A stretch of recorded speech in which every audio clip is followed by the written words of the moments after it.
Well, hello and welcome to our first podcast. So this is very exciting. Andy and I are thrilled to be involved with this. And the purpose is we just want our community to know what's going on with the campaign. And this is obviously the Llandovery Pylon Action Group campaign. And so we thought that we would, on a monthly basis probably, or more, if there are things to say, that we would have a bit of a chat together and air whatever is going on at the time. Yes, and try not to look like NIMBYs. So, Andy, this gets me so annoyed. So Keir Starmer seems to be bandying around this term NIMBY, not in my backyard. And it's so wrong, because this isn't about what's in our backyard. This is about the whole community of Wales. It's a patriotic issue for those of us who live in the valley, and we love this amazing landscape, and we love all the culture and the heritage that surrounds us. It's not about what we look out of our front window. It gets me so cross. It's just insulting people who take these things seriously, who want to get involved, and who want to have the right decision, the right outcome. Yeah, and just wider. What's the aim of the podcast? So I think the aim is to develop the news that we will be putting out in our newsletter. So it's going to coincide roughly with the launch of our newsletter, and we will develop some of the ideas in a maybe more user-friendly way, more interesting way, and a chance to explore some of the controversies surrounding this issue. Okay. And on the notes I've got, Tryweryn comes up in discussions, and the beautiful T-shirts we have, Cofiwch Tryweryn, which takes the logo and adds a pylon and changes it to Tywi. So we're thinking of and remembering the Tywi Valley. What's our sort of take on this? Yeah, well, the controversy surrounding Tryweryn back in 1965, when the decision was made by the UK government, obviously no devolution in those days, to flood the village of Tryweryn in order to create a reservoir to provide water for the people of Liverpool. And this was a massively controversial issue at the time. And it coincided with a growth of nationalism, Welsh nationalism, and Cofiwch Tryweryn, Remember Tryweryn, became a nationalistic campaign slogan. So what we've done is we have taken from that the patriotism that created, and we have applied it to this issue. Hence, Cofiwch and Tywi, in other words, remember the river, the valley, the Tywi Valley. Remember the Tywi Valley, and it's really resonated. And we've sold, and the other campaign groups have sold so many of these T-shirts. Great, which I think is fantastic. We're not necessarily going to wear these T-shirts each time. No. This is a celebration. Yeah, exactly. Stuff. Exactly. And the name Dr. Wynne Thomas comes up as the writer of the definitive history of Tryweryn and everything. We're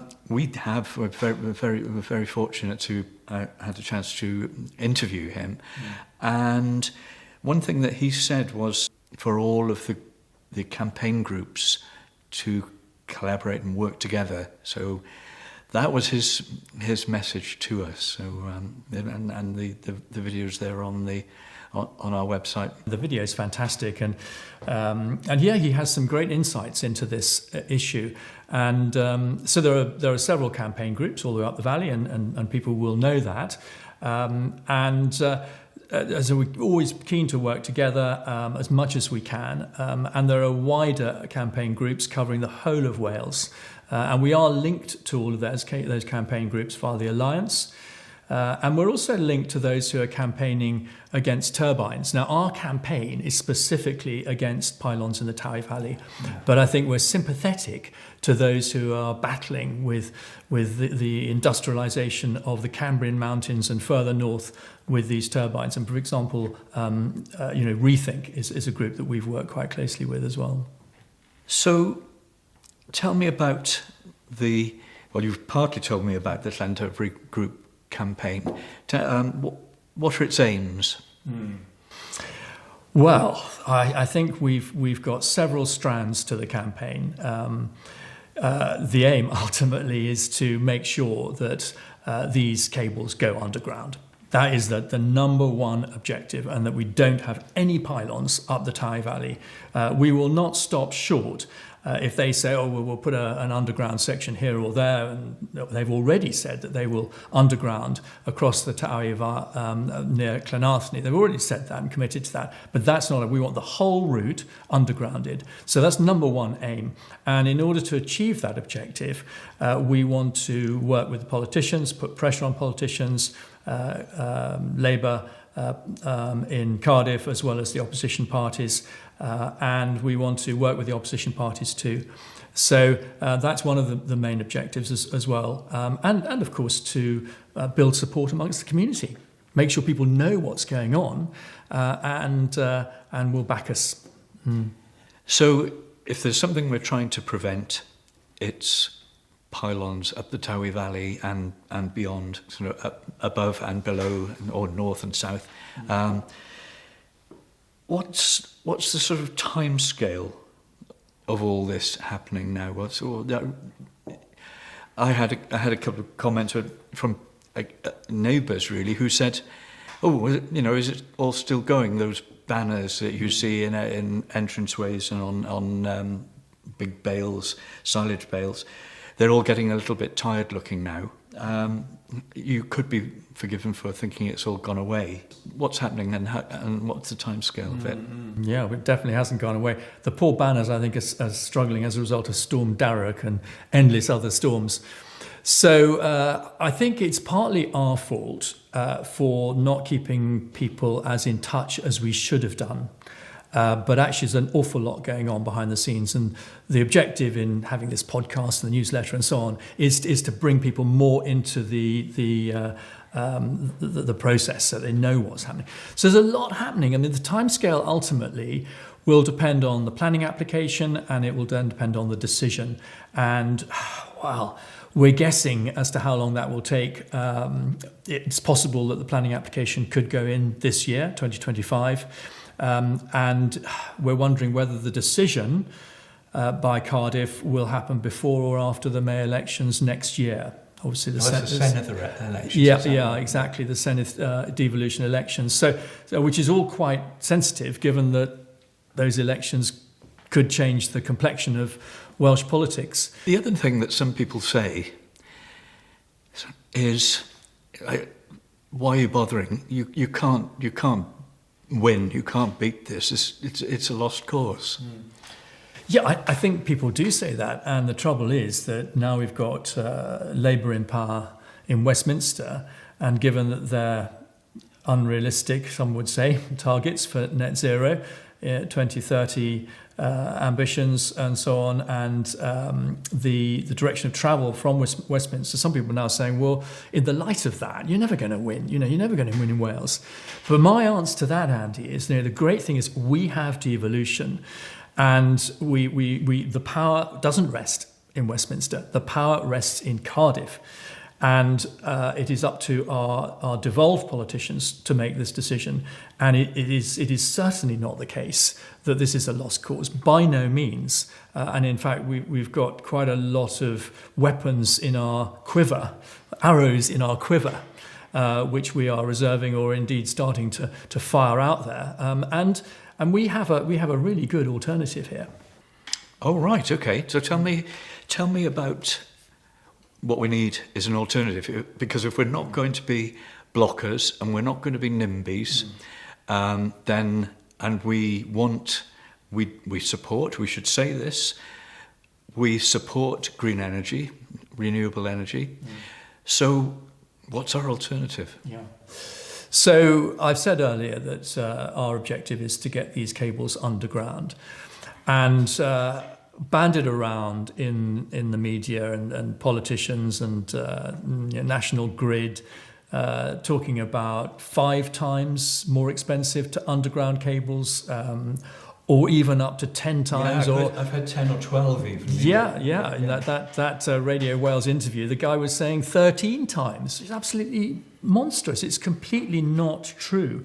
So we do have a good solution, and that is to underground using cable ploughing. So tell me about that. What is it? Yeah. So cable ploughing, it's a spider plough, Right. and it ploughs the cables. It does a mole. It's like a mole plough. That's what it is. It's like a mole plough. Okay. And the great thing is that it mole ploughs and it lays the cable all at once, and then it backfills. So it's a whole process completed all at once, and this machinery can complete a kilometre a day or even more, depending on the conditions. So it's a complete game changer as far as undergrounding, because these estimates, they're all based on old-fashioned open trenching.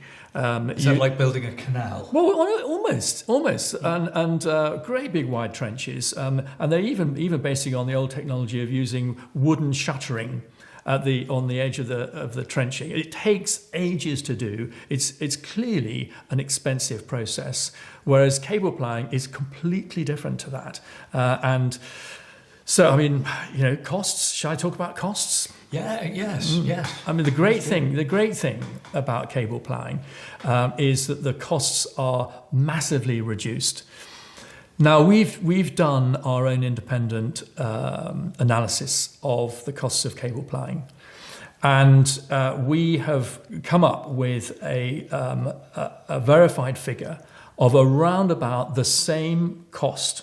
Right. If you include all of the long-term implied costs of doing pylons, okay. And if you include, for example, the carbon footprint, mm-hmm. which you can't ignore. No.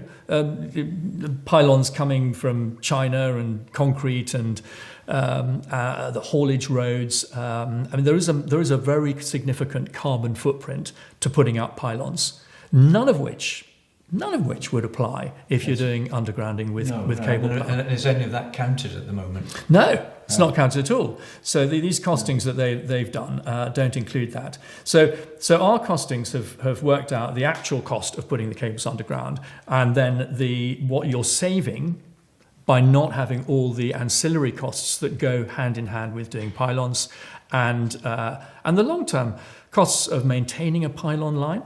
And the other things that they haven't taken into account, the costs to the Welsh economy of putting up cables. Not insignificant when you think that we are an area of important tourism. Tourism is one of Wales's most important economic activities. Yeah. The damage that pylons would do, that's got to be taken into account as well. The compensation that has to be paid, the loss of property value.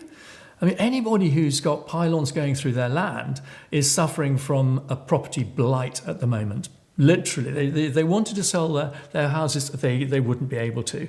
That's actually happening. Yeah, it's actually happening, and so those things need to be taken into account as well. So a much more sophisticated way of costing out a pylon route needs to be adopted. Now, we've done that in our analysis, and if you include all of this that I've just been talking about, the cost is about the same. Yeah. And I suppose the added thing to that is that you get the power going down the valley and you can't see it. It's honestly, it would remove all the opposition which currently exists. It would massively speed up the planning process because they're not having to deal with opposition. They're not having to deal with endless consultations. One of the things that you hear said, and this annoys me, is I heard it the other day actually in that radio interview. It was said, look, what we need renewable energy, and it needs to be accessible for local people. Local population need to be able to, cheaper energy, accessible energy. Well, yeah, we all want that. We all want that, but that's not what this is going to provide. We can't access this energy. It's just going to come down. It's just going past. Yeah, goes straight past the valley. You can't tap into it. It goes down to Llanderfai Log. and then gets sent off to England. It's of no benefit to Wales at all. There's precious little employment created for Welsh people. So it's not Welsh energy. They're literally raping and pillaging. More extractive industry. Yeah. Yeah. Okay. So. And that's sorry to interrupt you, but I'm on a roll here. And that's the parallel with Tryweryn, because Tryweryn was exactly like that. The water resources of Wales were taken not for Wales but for Liverpool, and this is the same thing. Our beautiful countryside and our heritage and so on is being pillaged and taken from us, not for our benefit, but for the benefit of England and. So we pick up the cost of this, the damage of this, and we get nothing really for it. Yeah. Okay. Yeah. One final question on the cable ploughing thing. This all seems kind of very futuristic and new and whatever, but is it being used anywhere else? Yeah, absolutely, it is. So I think there are maybe 4 or so companies in the UK that do this. So we have our own Welsh cable ploughing company just outside Carmarthen at Pencada, and that company operates internationally, and they are well known and successful. They operate in Denmark. They've been doing some work recently in the Netherlands. So it's homegrown technology. And it's not brand new. It's not as though this is untried or untested. Far from it. And it might be worth mentioning, Andy, that we've done an interview with the managing director of this cable ploughing company, right. And I think we're going to put it up there, aren't we? Shortly. Oh, yeah, yes. We're going to put it up on the website. So I think when that happens, and we'll let you all know, but when that happens, it is well worth watching it, because what it does is it dispels all the myths about cable ploughing. So those who are against this, and I won't mention who they are, but various sort of invested companies would say, that you can't go uphill, you can't go through rock, you can't go under rivers. It's not suitable in Welsh wet countryside. It's all not true. It will go anywhere, and so we've dispelled all of those myths in the video. So it's well worth watching when it gets up there. Look forward to it. Yeah. So. It's campaign news time. It's been a long winter, and it does feel that things went quite quiet, and now things are starting to get sort of more interesting again. So what's happening? Mm-hmm. So I think the main thing that's been happening in the background is the setting up of the IAG. Now, the IAG stands for the Independent Advisory Group on Electricity Transmission in Wales. That's the full title. And this is a group that was set up by Cardiff, Welsh Labour, made up of the great and the good in terms of technical expertise, community representation, and so on. Okay. So it's you can have a look on the website. If you search them, you can find out who's in the group. And this group has been commissioned to investigate all the options. Well, we assume it's all the options for transmission of electricity in Wales. Right. Okay. And it's a Senedd kind of commissioned group. And are they sitting in an office on Google, or are they kind of out and about finding out things? Well, they're not out and about in terms of communicating with the community. We have noticed that we've had no communication directly with them, apart from a courtesy communication. But there's been no real engagement in that sense. But they have asked for communities and community groups and individuals, indeed, to submit evidence to them. With regards anything with regards to electricity transmission, and which we have done. And so one of the things we were busy with was compiling our evidence, and we sent in I think it was an 8-page document, substantive document, of evidence in two particular areas. Fantastic. Okay. And is it the IAG that this costings of thing about undergrounding the cables, hopefully a realistic, at last, a proper, up-to-date costing? Yeah. Yeah, so that's what we sent in, and amongst other things. And so we hope that they will consider that carefully, and that will prompt them to then investigate the possibility of cable ploughing as an undergrounding technique. Now, I have to say, Andy, that there have been rumours that they might not consider cable ploughing.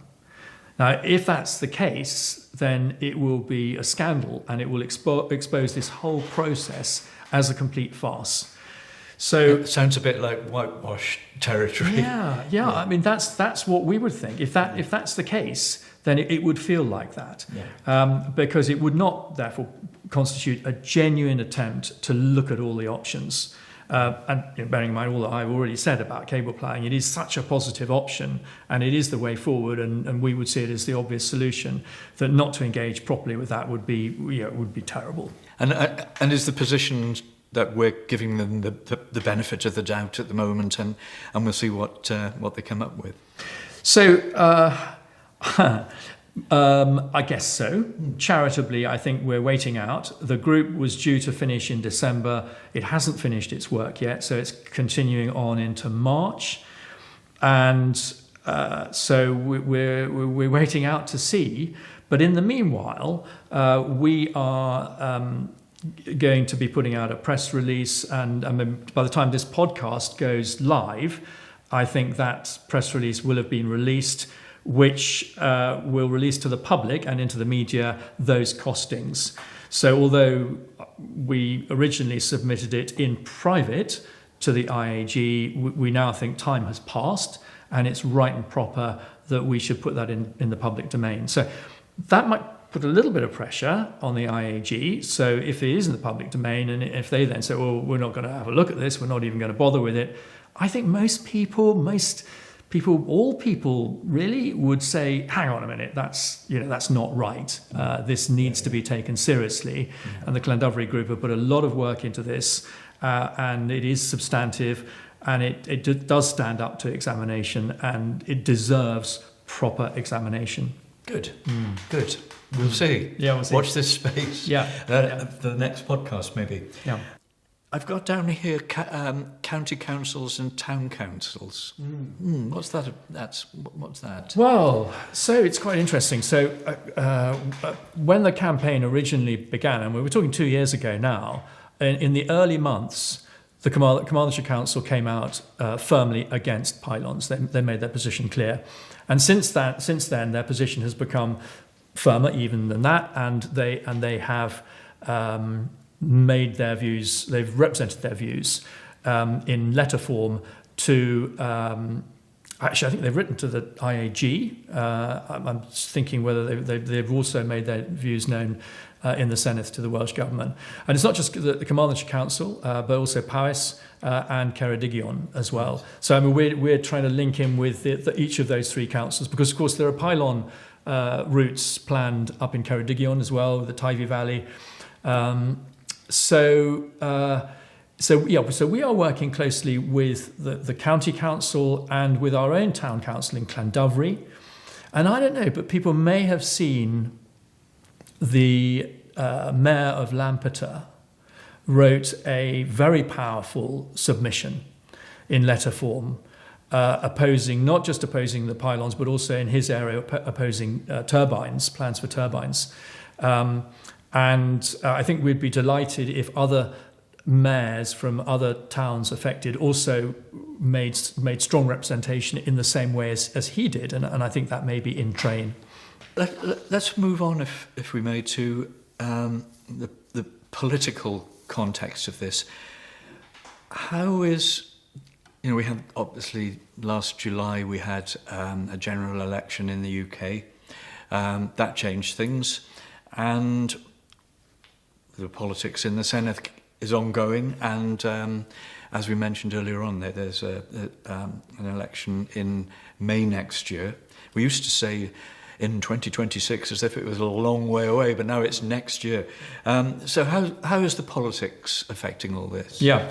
Well, I should say, Andy, and I think we both want to make clear that we are a non-political group. Yes, absolutely. So our role is to work with all the political parties in order to achieve the right outcome for Wales, the right outcome for our valley. So that's our objective. But the political context is increasingly interesting. I think we're watching closely what's going on in England. So the plans in East Anglia for a 400 kV line running all the way down to Tilbury are in the press a lot at the moment. There's been a lot of media coverage of this. Rosie Pearson and her team, who are doing a really cracking good job in fighting that proposal, but they are a little ahead of us. So it's interesting to see how that's going. And the other day, Richard Tice from Reform made quite a significant speech and about their policies. And one of the main policies they've got, as people may have seen, is pursuing abolishing net zero. And I'm not going there. I'm not discussing that. But I mean, nevertheless, that is the Reform policy. Let's not have any net zero. But in our context, no pylons. That would be a Reform. If they got into government, then they would say, well, we're not going to have any pylons, and all the pylons. He even said this: all the pylons that have been put up in recent years, we will require National Grid to take down. That's going to be expensive. With a nice new sort of steel melting facility in Port Talbot, which has just been announced. We can melt them all down. Yeah, there we go. No, that would be very welcome. So I mentioned Reform because the events in Wales over the next sort of 12 months, a bit more than 12 months, will I think show that we have a new party in Wales. I think everyone expects Reform to achieve representation in the Senedd after the May elections, and in fact they have already now. They've got one elected representative in Wales. In a I think it's a town council. Councillor.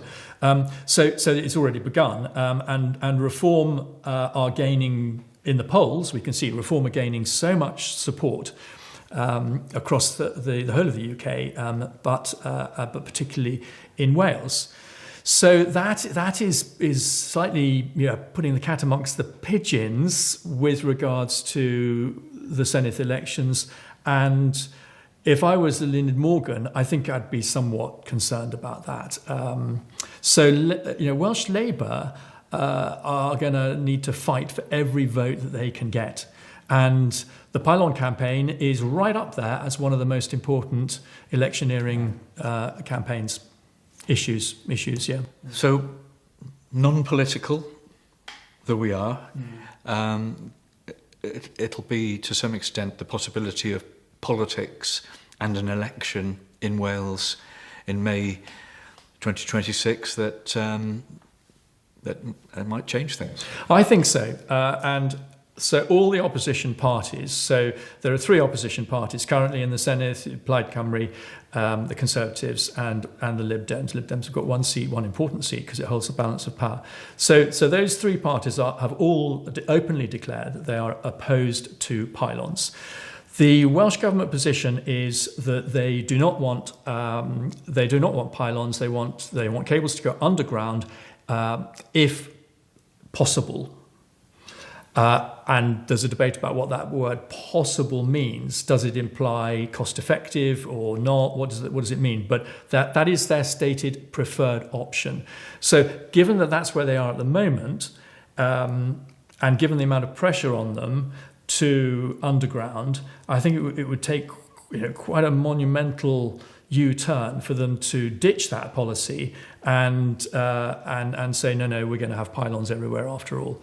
So the pressure is on, and I think it's going to be absolutely fascinating to see how this goes. But I think it plays into our hands. I really do. I think this changing political complexion plays into the hands of our campaign. And so to those who say, you're never going to win, I'd say, well, hang on a minute, just wait and see. We will manipulate the politics. We can do this, manipulate the politics however we can to achieve our aim. Doesn't make us political. I think it makes us, communicating with politicians is absolutely central to what we're up to here. And obviously, if you're a farmer whose land is sort of slated for getting lots of steelwork put up on it, if you're the owner of a tourism business, or if you're just someone who likes driving in the beautiful countryside, watch this space. Yeah, absolutely.